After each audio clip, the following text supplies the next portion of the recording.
Hola chicos, el tema de hoy es acción a distancia e intensidad del campo gravitatorio y entre otros temas también la biografía de Pedro Vicente Maldonado.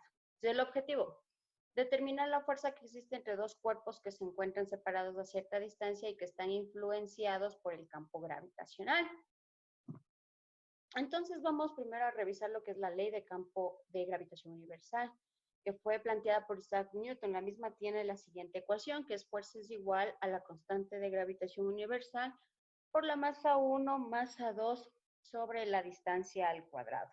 ¿Ya? Esta ecuación es universal. Esto ocurre cuando dos cuerpos o masas se encuentran a una distancia y a esta distancia se le va a llamar, tiene un tipo de fuerza. ¿Ya? La dirección es la recta que une el centro de gravedad de los dos cuerpos. Entonces, en este caso de la ley de gravitación universal, por lo general ocurre entre la Tierra y la Luna, o los planetas y el Sol, o entre la Tierra y un satélite.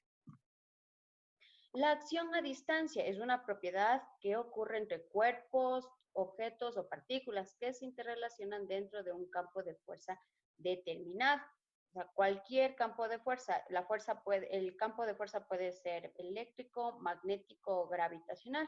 En la fuerza en el campo eléctrico, pues podemos observar que tenemos un protón con un electrón.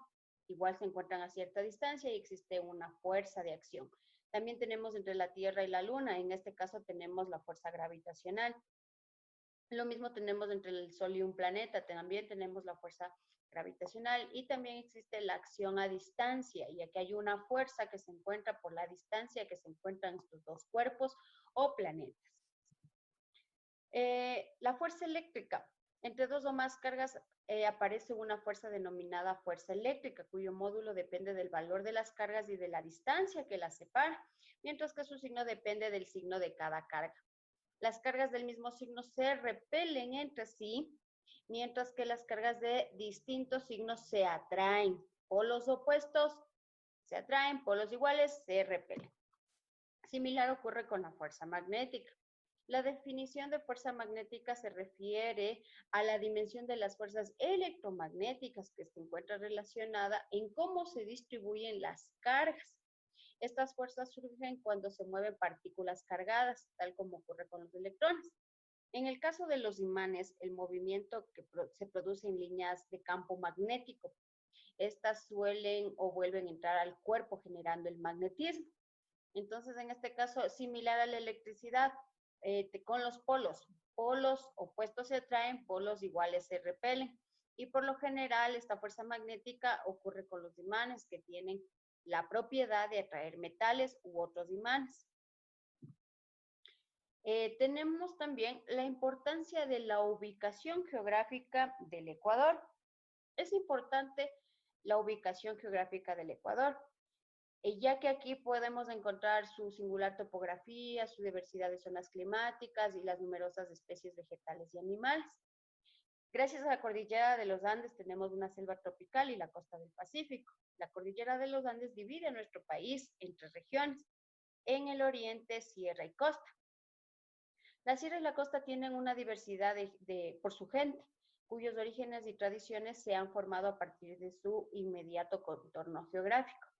Probablemente el Ecuador posee la mayor diversidad vegetal y animal del mundo. Su riqueza biológica se refleja en toda una gama de organismos, a saber, el 10% de las especies de plantas vasculares del mundo se encuentran en una área que apenas representa el 2% de la superficie total de la Tierra. Entonces, gracias a la cordillera de los Andes, pues tenemos una diversidad de climas, por ende una diversidad de especies de vegetales y animales. Y podemos decir que en nuestro país tenemos este país chiquito, pero tiene una gama incondicional también de tradiciones y orígenes en los platos, en la comida tradicional, ¿ya? Por la diversidad que existe entre plantas y animales en cada región. Y Pedro Vicente Maldonado, pues él nace en Riobamba. Él fue un gran científico. La obra más impresionante de Pedro Vicente Maldonado fue la Carta Geográfica de Quito. Gracias a los datos recogidos en sus exploraciones por todo el territorio, trazó el primer mapa del país. Ayudó a medir el arco del meridiano terrestre y de esta forma conocer con exactitud la forma del planeta. Fue el autor del primer mapa geográfico de la provincia de Quito y sus adyacentes. También fue el autor del primer proyecto de ingeniería civil para la construcción del camino de Quito Esmeraldas. Y en este trayecto lo que hizo fue ayudar en ese momento a la gente que parecía necesitada de esos tiempos. Y tenemos también que fue el autor de la gran memoria científica con capítulos de física, astronomía, geografía y botánica del entonces Reino de Quito. Él fue un gran científico en el cual dedicó toda su vida a estudiar al país, al Ecuador. Recomendaciones: realiza el taller del libro y envíala por la plataforma SAE. Organízate con tus tareas y recuerda que Dios siempre cuidará de ti y de los tuyos. Muchas gracias.